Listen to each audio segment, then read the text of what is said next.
Hello बच्चों, कैसे हैं आप? उम्मीद है आप बहुत अच्छे से होंगे। बच्चों, आप जो कल पेपर देकर आए थे मैथमेटिक्स का, वो पेपर आईएससी बोर्ड का, आज हम उसका पूरा सॉल्यूशन जो है, उसका जो पूरा आंसर होता है ना बच्चों, वो हम आपको बताएंगे। एक एक क्वेश्चंस का हम आपको आंसर बताएंगे बच्चों।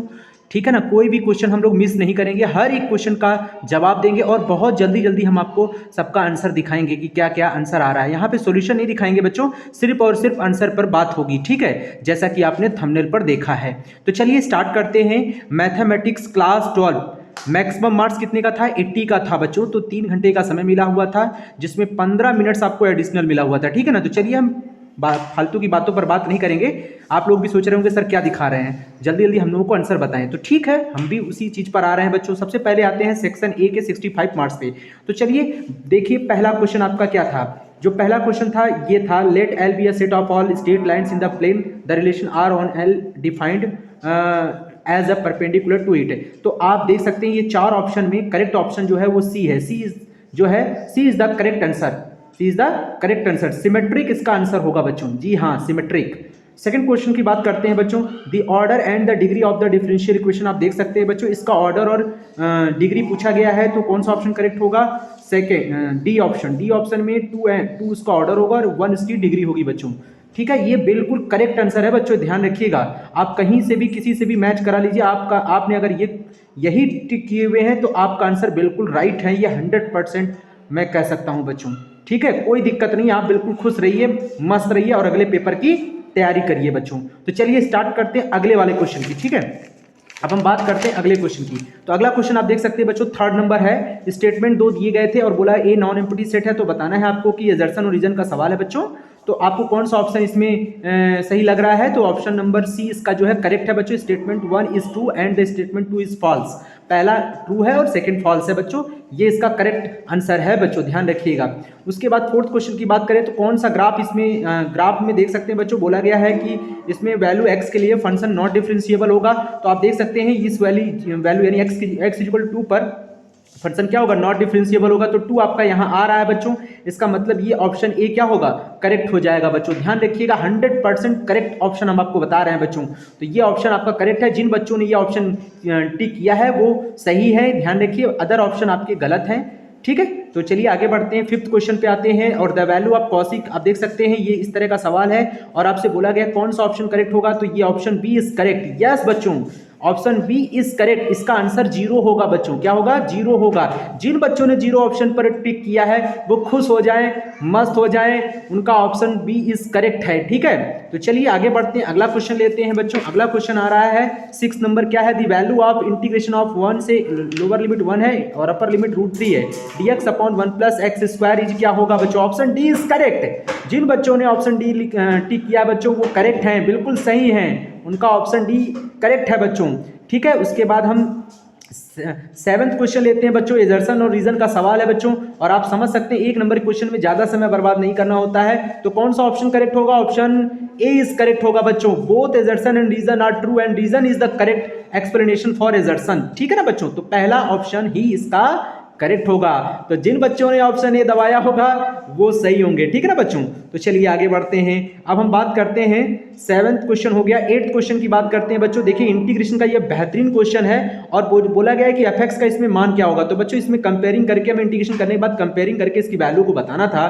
तो आपका वैल्यू आएगा कॉट एक्स। जिन्होंने ऑप्शन सी टिक किया बच्चों वो करेक्ट हैं, वो बिल्कुल करेक्ट हैं। ये ध्यान रखिएगा बच्चों, यहाँ पे 100% आपका आंसर करेक्ट बताया जा रहा है यहाँ पे।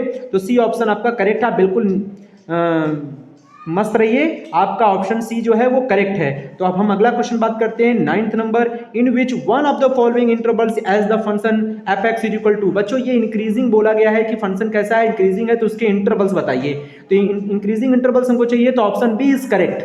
Option B is correct. जिन बच्चों ने ऑप्शन बी लगाया है वो बिल्कुल सही हैं, बहुत अच्छे हैं। ठीक है, तो वो मस्त होकर अगले पेपर की तैयारी करें बच्चों। ठीक है, तो आगे बढ़ते हैं 10th वाले क्वेश्चन पे बच्चों। तो let if A and B are symmetric matrix of the same order then A B minus B A is, ये बच्चों option A is correct, skew symmetric matrix होगा बच्चों। क्या होगा?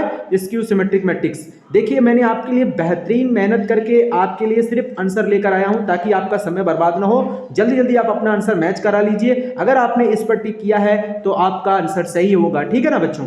तो चलिए आगे बढ़ते हैं, अगला क्वेश्चन देखते हैं बच्चों। देख सकते हैं जो है 11th number, find the derivative of the question बच्चों विद रिस्पेक्ट टू एक्स, इसका डिफरेंशिएट बताना है, मतलब एक्स के रिस्पेक्ट में। तो डी बाई एक्स कितना होगा बच्चों? देख सकते हैं आंसर हमने लिखा हुआ है d by d x is equal to 1/x minus का 1/x स्क्वायर। जिन्होंने ये आंसर दिया है डी बाई डी एक्स की वैल्यू ये दिया है वो 100% सही है बच्चों, बिल्कुल सही है। आप बिल्कुल घबराइए मत, बिल्कुल सही है। अब बहुत सारे बच्चों ने एलसीएम ले लिया है, कोई दिक्कत नहीं बच्चों, वो भी सही है आपका, ठीक है। तो ये ध्यान रखिएगा। 12 नंबर में आते हैं, Tina is participating for any upcoming refill. देख सकते हैं ये क्वेश्चन पूरा प्रोबेबिलिटी का क्वेश्चन है बच्चों। एक नंबर क्वेश्चन में कितना दम है आप समझ सकते हैं, कुछ भी दम नहीं होता है। इसका आंसर मैंने लिख दिया है 0.6976, ये है उसके टारगेट हिटिंग करने के चांसेस एटलीस्ट 1 शॉट के, ठीक है। तो बच्चों ये बहुत ही बेहतरीन क्वेश्चन था, एक नंबर क्वेश्चन, 1 मिनट के अंदर आप लगा सकते थे ये क्वेश्चन, ठीक है बच्चों। तो ये ध्यान रखिएगा। तो आपके पास प्रोबेबिलिटी का आंसर कितना आया? 0.6976। जल्दी से मिलाइए बच्चों, देखिए ध्यान से, ठीक है। विच one of the following graph is function of x, आपको बताना है कि इसमें फंक्शन एफ एक्स के लिए कौन सा ग्राफ सही है बच्चों। देखिए ग्राफ ए है और ये ग्राफ बी है, तो ये सही है बच्चों, ये सही है। जिन्होंने ग्राफ ए को टिक किया है कि ग्राफ ए सही है, राइट है, ग्राफ बी जो है रॉन्ग है, तो यस बिल्कुल सही है बच्चों, क्योंकि किसी एक पर्टिकुलर वैल्यू के लिए 3 अलग अलग वाई के मान नहीं हो सकते। जैसे एक्स 0 पर ही वैल्यू वाई की ये आ रही है, ये आ रही है, ये आ रही है, तो ये गलत है बच्चों, ग्राफ बी इज रॉन्ग, ठीक है ना बच्चों, ध्यान रखिएगा। अगला क्वेश्चन हम लेते हैं, evaluate integration 0 to 2 mod of x plus 3 dx। तो बच्चों इस इंटीग्रेशन की वैल्यू को आपको कुछ नहीं करना है, नॉर्मली इंटीग्रेशन करना है बच्चों। आप इंटीग्रेशन करके इसका आंसर दे सकते हैं। हमारे हिसाब से इसका आंसर शायद 36 आ रहा है, आप इसको लिख लीजिएगा, ठीक है ना, आराम से आप इसको सॉल्व कर सकते हैं। अच्छा इसके अगले वाले क्वेश्चन पढ़ते हैं बच्चों। 1/y plus 1/x equal to 1/12 and y decreases at the rate. तो ये सवाल बच्चों आप देख सकते हैं, एप्लीकेशन ऑफ डेरिवेटिव का सवाल है, बहुत बेहतरीन सवाल है बच्चों। आपको इसका आंसर बताना है कि इसमें क्या फाइंड करवा रहा है, find the rate of change पूछ रहा है ऑफ एक्स का, यानी dx अपॉन dt चाहिए बच्चों। तो dx अपॉन dt आपका आएगा 25 सेंटीमीटर पर सेकेंड, ये आपका आंसर है। तो जिन बच्चों का 25 सेंटीमीटर पर सेकेंड आ रहा है वो बिल्कुल मस्त रहे, मस्ती में झूमे गाए, उनका आंसर बिल्कुल सही है बच्चों, एकदम सही है आप, ठीक है। अगले पेपर की तैयारी करते रहिए बच्चों, कोई दिक्कत नहीं है, बिल्कुल सही चल रहे हैं आप। क्वेश्चन नंबर 2 की बात करते हैं बच्चों। क्वेश्चन नंबर 2 पे let f such that are minus 1/3, मतलब ये जो x है बच्चों डोमेन होता है, ये हमारा कोडोमेन है यानी रेंज है। इसका मतलब कि बच्चों इसमें से हमें ये वैल्यू नहीं लेनी है और इसमें ये वैल्यू नहीं लेनी है। तो इसका मतलब हम आप जब भी फंक्शन को दिखाएंगे इन्वर्टिबल तो हम 1 और ऑन टू प्रूव करेंगे। पहले क्या प्रूव करेंगे? 1 और ऑन टू प्रूव करेंगे, देन एफ इनवर्स एक्स की वैल्यू भी निकालेंगे। तो बच्चों एफ इनवर्स एक्स की वैल्यू आएगी 5 - x अपॉन 3x। तो जिन बच्चों ने ये आंसर दिया है वो करेक्ट है, बिल्कुल निसक्त रहे एकदम आराम से, कोई दिक्कत नहीं है, उनका सवाल बिल्कुल सही है, उनके 2 नंबर पक्के हो गए, उनके 2 नंबर पक्के हो गए हैं। आगे बढ़िए बच्चों, ये देखिए और में जिन बच्चों ने ये वाला सवाल लगाया है उसका भी आंसर मैं बता दूं बच्चों। तो x equal to 4y plus 7/2, पहले तो 1 आप निकाल लीजिएगा, फिर ऑन टू निकालेंगे। तो ऑन टू के लिए x की वैल्यू ये आएगी जो कि बिलोंग करेगा रियल नंबर से। आप देख सकते हैं यहाँ पे r जो है ये x है, ये y है, तो x भी हमारा रियल होना चाहिए, y भी रियल। अब y कोई नंबर अगर आप रियल लेंगे भी बच्चों तो यहाँ लगाएंगे तो x की एक रियल वैल्यू ही मिलेगी। तो इसका मतलब ये है कि y रियल तो x भी रियल, तो ये ऑन टू हो गया बच्चों, कोई दिक्कत नहीं है, ठीक है। इसके बाद क्वेश्चन नंबर 3।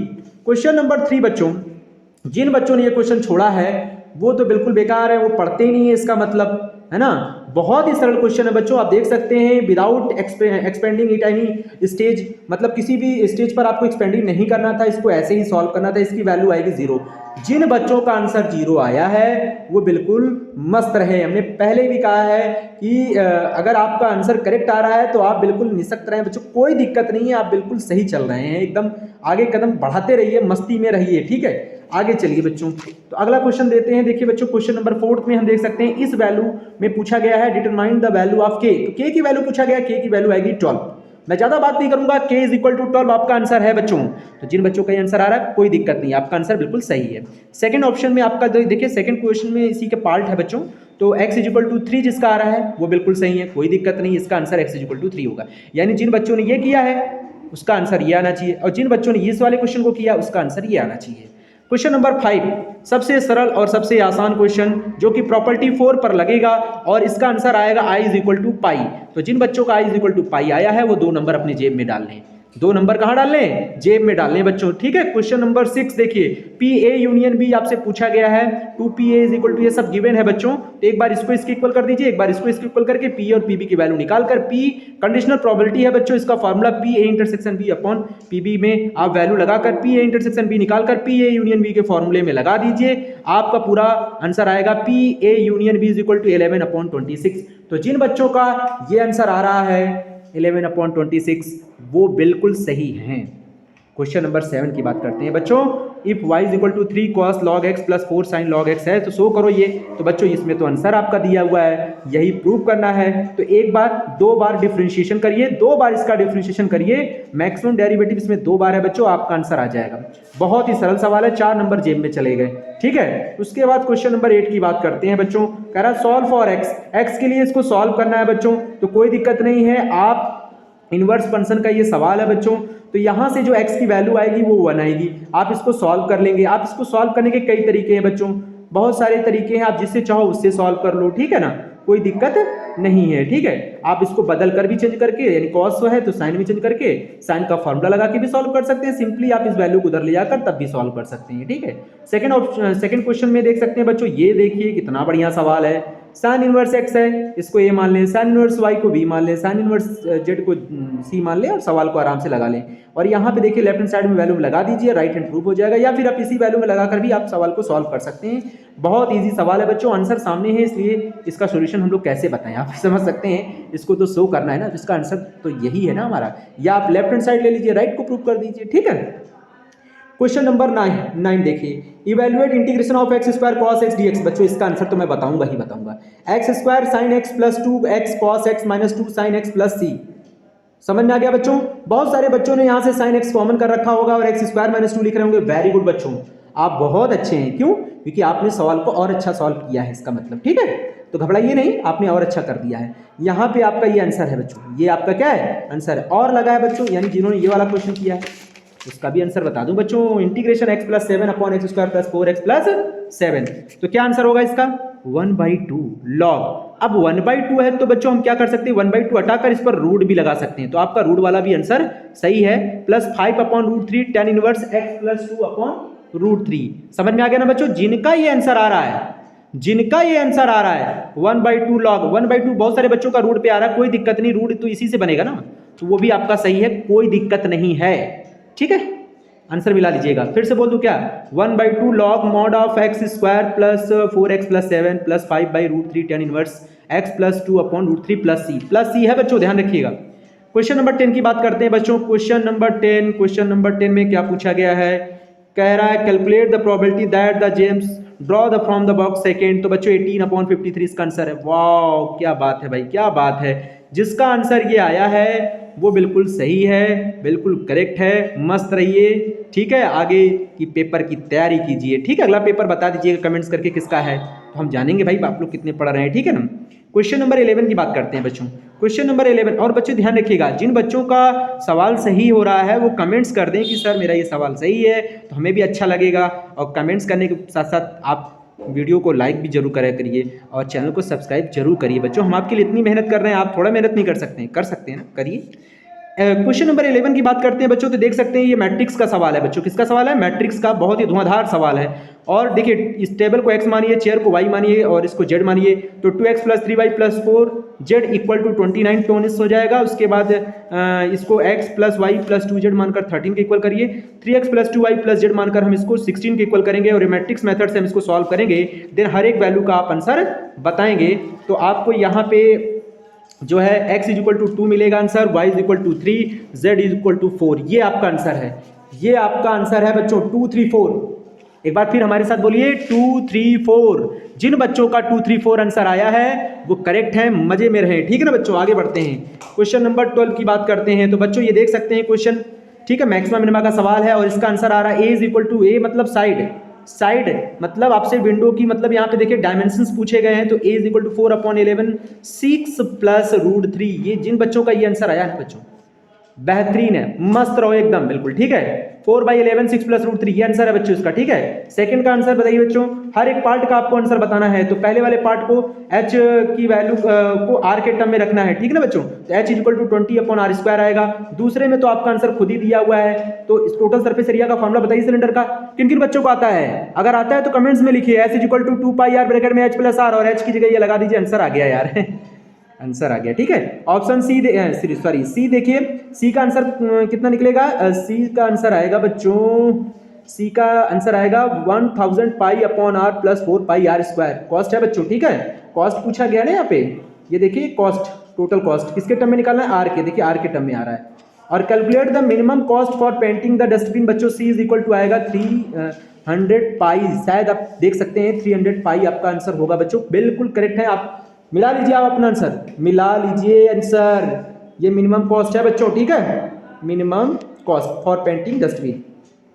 30 नंबर क्वेश्चन देखिए, solve the following differential equation, इस डिफरेंशियल इक्वेशन को सॉल्व करिए और आप बताइए आंसर कितना आ रहा है। आपका आंसर क्या ये है?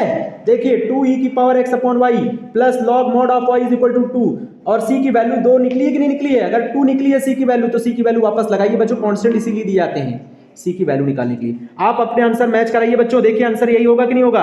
अगर 2e⁻x/y plus log mod of y = 2 आ रहा है तो बच्चों मस्त रहिए, हम फिर से बोल रहे हैं मस्त रहिए, खुशी में रहिए और अगले पेपर की तैयारी कीजिए, ठीक है।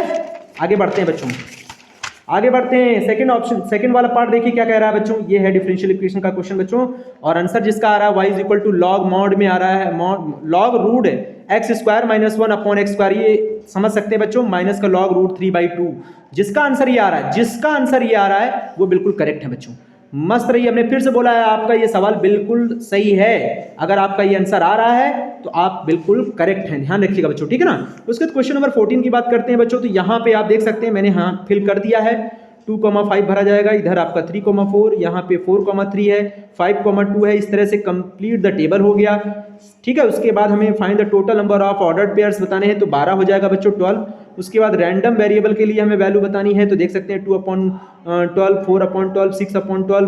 फिर find the value of p जो है x p यानी <5 मतलब 5 से छोटे के लिए हमें केवल 1/2 मिलेगा, ठीक है ना बच्चों, ठीक है। प्रोबेबिलिटी पूछा गया है, प्रोबेबिलिटी p मतलब प्रोबेबिलिटी, ठीक है ना। Calculate the expected value of the probability distribution हो जाएगा बच्चों 13/3। तो मैंने सबके आंसर लिख दिए बच्चों, आप मैच करा लीजिए, क्या आपका आंसर यही है? अगर यही है तो मस्त है यार, क्या बात है भाई, क्या बात है, ठीक है। अगर आपके आंसर यही आ रहे हैं ना तो आप लाइक जरूर करा करिए, लाइक करेंगे तो हमको लगेगा कि नहीं बच्चों के आंसर आ रहे हैं, आंसर अगर आते हैं लाइक बनते हैं, ठीक है ना। तो ये ध्यान रखिए, जितने लाइक आते हैं उतने आंसर करेक्ट होते चले जाते हैं, ध्यान रखिएगा, ठीक है। आगे बढ़िए, क्वेश्चन नंबर 15 की बात करते हैं बच्चों। क्वेश्चन नंबर 15 में हम देख सकते हैं ये वेक्टर का सवाल है बच्चों, बहुत ही अच्छा सवाल है, इसका ऑप्शन बी इज करेक्ट, √86। जिन बच्चों ने √86 लगाया है वो बिल्कुल सही है। उसके बाद सेकंड पार्ट में हम देखेंगे बच्चों, सेकंड वाला क्वेश्चन है डी ऑप्शन करेक्ट है बच्चों, डी यानी इसकी वैल्यू कितनी आएगी? 2 आएगी बच्चों, कितनी आएगी? 2 आएगी, बहुत अच्छे बच्चों। थर्ड ऑप्शन में देखिए, थर्ड क्वेश्चन क्या है, इसका मान बताना है बच्चों कि इसमें परपेंडिकुलर डिस्टेंस कितना होगा। परपेंडिकुलर डिस्टेंस पूछा गया है कहां से? इस पी की एक्स वाई से, तो ये हो जाएगा सी, इस पी की वाई जेड से ये हो जाएगा हमारा सी, सॉरी ये सी है, ये हमारा हो जाएगा ए, और ये हो जाएगा हमारा बी। ध्यान रखिएगा सी ए बी हमारे डिस्टेंस होंगे बच्चों। बहुत ही छोटा सवाल था यार, इतना छोटा सवाल आएगा क्या बहुत आसान था ये, ठीक है। ए वेक्टर बी वेक्टर दिया, find the projection of b vector on a vector. बच्चों ये फॉर्मूला मैंने लिखा है, a vector dot b vector upon mod of a vector. जिन बच्चों ने ये फॉर्मूला लगाकर सवाल को लगाया और आंसर 3 पाया है वो बिल्कुल सही है, वो बिल्कुल सही है यार। लाइक तो कर दो, लाइक तो कर दो जिनके आंसर 3 आए हैं, ठीक है। Find a vector magnitude 20 units parallel to this vector.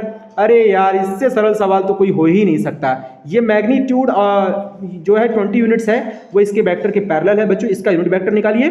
Unit vector कैसे निकालते हैं? ए वेक्टर मानिए upon mod of a vector लीजिए और उसमें इस 20 यूनिट का मल्टीप्लाई मार दीजिए, आंसर आ गया। देखिए मैंने आंसर लिख दिया है 22i + 5j cap + 4k cap upon √45, ये आपका आंसर है बच्चों। तो जिनका आंसर ये आया है ना वो ताली बजाएं, लाइक करें, चैनल को सब्सक्राइब करें, मस्त रहें, ठीक है। क्या बात है भाई, क्या बात है, बहुत अच्छे क्वेश्चन आप लोगों ने लगाए हैं।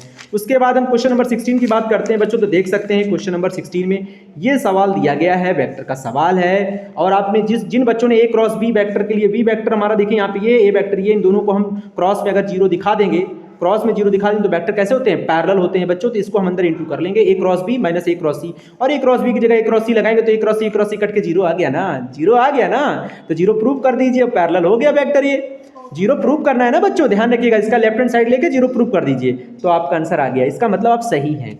सेकेंड ऑप्शन मतलब सेकेंड नंबर जिन्होंने ये किया है बच्चों, कुछ बच्चों ने ये नहीं किया, ये किया है, तो ये वाले का आंसर देख लीजिए। इसका आएगा theta is equal to pi by 4, 45 degree. यार किन किन बच्चों का ये आया आंसर पाई बाई 4, फटाक से वो लाइक कर दें बच्चों, लाइक कर दीजिए यार। इतना मेहनत करके तो आपके लिए आंसर बनाता हूँ, क्वेश्चन को सॉल्व करता हूँ। अब मैं सॉल्व करके इसलिए नहीं दिखाया क्योंकि उसमें आप भाई वीडियो को तो ऐसे ही ज़्यादा लोग नहीं देखते हैं, तो हमने केवल आंसर ही लिख दिए हैं ताकि आप अच्छे से मैच करा लीजिए, ठीक है ना। वेरी गुड बच्चों, ठीक है। क्वेश्चन नंबर 17, क्वेश्चन नंबर 17 में बच्चों हमसे क्या पूछा गया है, हमसे पूछा गया foot of the perpendicular from the P, foot of the perpendicular पूछा गया है बच्चों। यहाँ पे देखिए क्वेश्चन का आंसर कैसे देना है, find the equation of the plane containing the point A B C. देखिए बच्चों इक्वेशन हमारा प्लेन का क्या होगा, जो ए बी और सी पॉइंट से कंटेन कर रहे हैं 3x + 2y + 4z = 11, ये है प्लेन की इक्वेशन बच्चों।